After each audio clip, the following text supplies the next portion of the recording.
மெய்யான சுவிசேஷம் எது? அது எனக்கு என்ன செய்யும்? அதாங்க கலாத்தியர் 1 அதிகாரம். மெய்யான சுவிசேஷம் பாவ மன்னிப்பை மட்டுமல்ல, பாவத்தின் மீது ஜெயத்தையும் தரும்.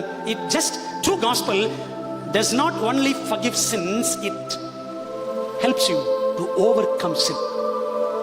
சரியா? பாவத்தை மட்டும் மன்னிக்காது சுவிசேஷம், பாவத்தை ஜெயிக்கவும் பலன் கொடுக்கும்.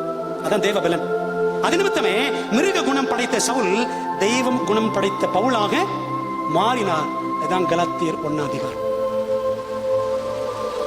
இயேசுவை விசுவாசித்தார், அவர் மூலமாக ரட்சிப்பு என்பதை சவுல் மனதார ஏற்றுக்கொண்டார். அன்பானவர்களே, முரட்டு குணம் படைத்தவர்கள் விசுவாசிகளாக மாறி இருக்கிறார்கள். ஆனால் இன்றைக்கு விசுவாசிகள் என்ற பெயரில அநேகர் முரட்டு குணம் உடையவர்கள் போல செயல்படுகிறோமே. எந்த சுவிசேஷத்தை வெளிக்காட்டுகிறோம்? நல்ல சுவிசேஷமா, கள்ள சுவிசேஷமா?